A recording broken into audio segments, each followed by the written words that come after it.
को breaking news है कि अमेरिका ने ईरान पर हमला कर दिया है। ईरान के 3 न्यूक्लियर प्लांट्स हैं जिस पर कामयाब हमला किया है। The U.S. military carried out massive precision strikes on the 3 key nuclear facilities in the Iranian regime. Aamir साहब, नेतन्याहू कहते हैं कि ताकत से अमन कायम किया जा रहा है अमेरिका के साथ मिलकर। क्या लगता है ताकत से अमन आ सकता है? ये जो ट्रंप साहब ने एक्शन लिया है, ये एक्शन देखकर मुझे 9/11 के बाद जो अमेरिका ने हमला किया था अफगानिस्तान पर, तो आपको बड़ी सिमिलैरिटी नजर आएगी इसी तरीके से जिस तरह ट्रंप साहब ने अपनी फतह का ऐलान किया है। फॉर्दो न्यूक्लियर प्लांट और जो प्रांत है इस्फहान है, तीन न्यूक्लियर साइट पे उन्होंने अटैक कर दिए और बंकर बस्टर बॉम्ब से किए। Congratulations, President Trump.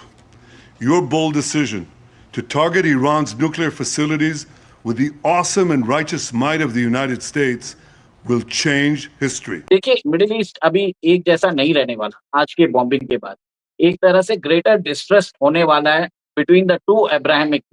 इसके अलावा तकरीबन 30 अमरीकी रीफ्यूलिंग तैयारे भी मशरिक वस्ता के करीब अमरीकी अड्डों में पहुंचा दिए गए हैं ताकि किसी मुमकिना अमरीकी हमले में इनका इस्तेमाल हो सके। दोस्तों नमस्कार। आज सुबह अमेरिका ने ईरान पर हमला कर दिया अपने B-2 बॉम्बर से, जो जमीन के अंदर 200 फीट तक हमला कर सकते हैं और ये दुनिया में किसी के पास भी नहीं है। इसीलिए इजराइल बार बार हेल्प करने के लिए बोल रहा था अमेरिका को, क्योंकि ईरान ने इजराइल को बहुत ज्यादा डैमेज कर दिया था। इजराइल बहुत छोटा है, अगर उस पर एक मिसाइल भी गिरती है तो उसे बड़ा डैमेज होता है, लेकिन ईरान बहुत बड़ा देश है, उस पर ज्यादा इम्पैक्ट नहीं होता। इसीलिए इजराइल अकेला ईरान को हरा नहीं सकता था और अमेरिका को आज या कल बीच में आना ही था, और आज वो आ ही गया। और ऐसा है कि ईरान के न्यूक्लियर प्रोग्राम को 20 साल पीछे कर दिया, क्योंकि ईरान से सबसे ज्यादा खतरा अमेरिका और इजराइल को ही है। अब इसका अंजाम जो होगा वो देखने लायक होगा, क्योंकि ईरान इसका बदला लेने की जरूर कोशिश करेगा। एक्सपर्ट कह रहे हैं कि अब ऑयल का प्राइस ऑलमोस्ट डबल हो जाएगा, क्योंकि ईरान के पास से ही सारे ऑयल शिप निकलते हैं और ईरान चाहे तो पूरी तरह रोक सकता है और इसका इम्पैक्ट भारत समेत पूरे वर्ल्ड पर पड़ेगा। इस हमले के बाद पाकिस्तान डरा हुआ है, क्योंकि नेतन्याहू ने बोल रखा है कि ईरान के बाद पाकिस्तान का अगला नंबर हो। और जिस ट्रंप को पाकिस्तान ने नोबेल प्राइज के लिए नॉमिनेट किया, आज उसी ने देखो क्या कर दिया। पाकिस्तानी मुनीर के लंच को लेकर बड़ा खुश हो रहे थे और आज सुबह बड़ी न्यूज आई है, यूएस ने अटैक किया ईरानियन के ऊपर। फॉर्दो न्यूक्लियर प्लांट और जो प्रांत है इस्फहान है, तीन न्यूक्लियर साइट पे उन्होंने अटैक कर दिए और बंकर बस्टर बॉम्ब से किए। It will be sending shock wave across the Middle east. अब ऐसा है कि आप ये सोच लीजिए, उसके बाद प्रेसिडेंट ट्रंप बोलते हैं पीस विल प्रिवेल नाउ। आपको लगता है पीस प्रिवेल होगा? आपको लगता है कि ईरान इसका आपको रिटेलिएशन नहीं करेगा?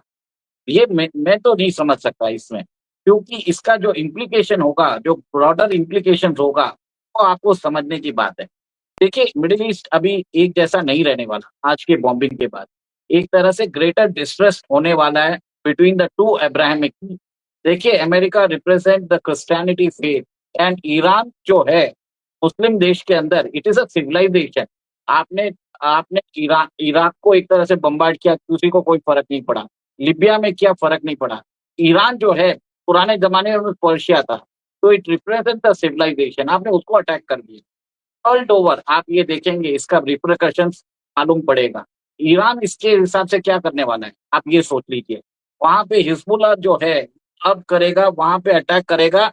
अमेरिकन शिप्स है जो मिडिल ईस्ट में है, aircraft carriers, they will attack them.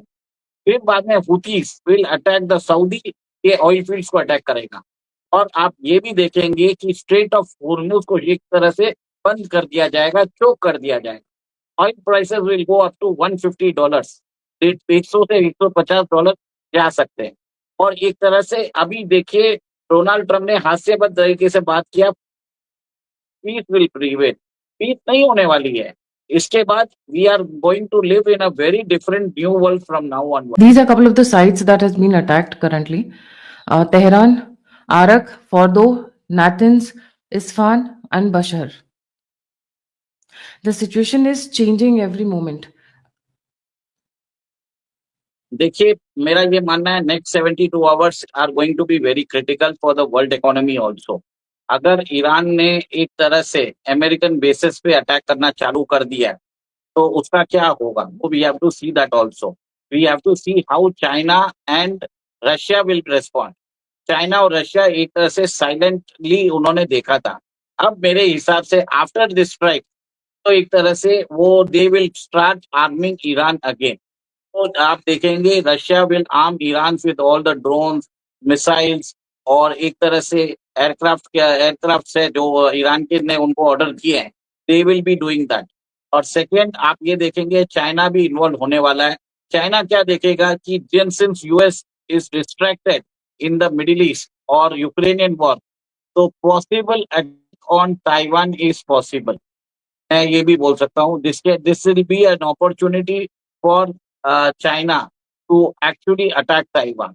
ये मुझे लग रहा है क्योंकि ये पॉसिबल लग रहा है, क्योंकि अमेरिका इतने सारे जो वॉर है इसको हैंडल नहीं कर सकता। It is already been stretch in Ukraine right now, अभी मिडिल ईस्ट खुल चुका है, तो और एक third front is possible with China and Taiwan. Let's सी।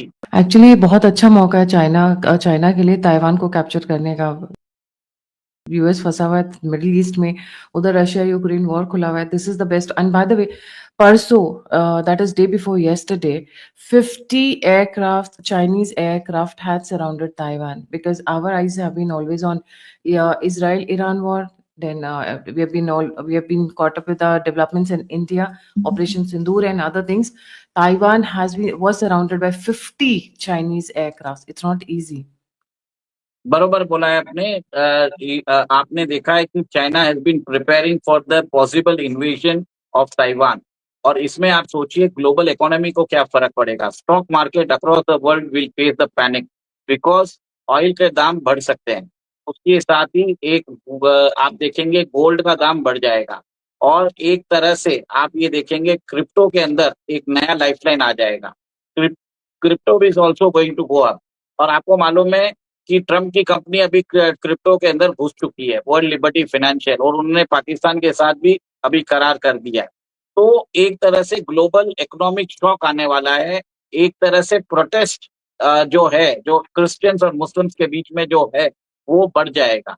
देखिए मैं ये स्टेटमेंट जनरली करता नहीं हूँ, but you have to understand it is clearly a civilisational war, ये मेरा मानना है। और आप ये देखिए जितने हिसाब से द राइज ऑफ, जैसे हमने देखा है कि वेस्ट के अंदर इस्लामिक माइग्रेंट्स आके बस चुके हैं।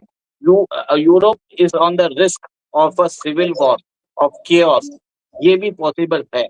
देखिए मैं ये सब चीजें अभी लोगों को समझ में नहीं आ रहा होगा, लोग ये समझ रहे होंगे मैं क्या बोल रहा हूँ, पर जैसे जैसे इंफॉर्मेशन आएगी आप प्रोसेस करते जाइए, क्योंकि आप थ्रेट परसेप्शन बढ़ जाएगा, रिटेलिएशन पक्का होगा।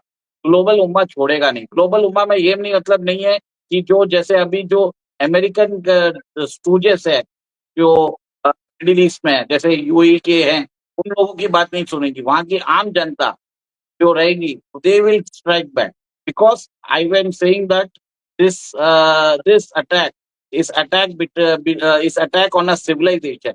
It will be perceived as an attack on a civilization. Aamir साहब, नेतन्याहू कहते हैं कि ताकत से अमन कायम किया जा रहा है अमेरिका के साथ मिलकर। क्या लगता है ताकत से अमन आ सकता है? अगर आप हिस्ट्री देखें तो अमेरिका की जो फौजी ताकत है उसमें कोई शक नहीं कि उनके पास फौजी ताकत तो है, लेकिन इस फौजी ताकत के बावजूद ना वो वियतनाम की जंग जीत सके, उसके बाद उन्होंने अफगानिस्तान पे हमला किया, वहां पे भी वो नहीं जीत सके।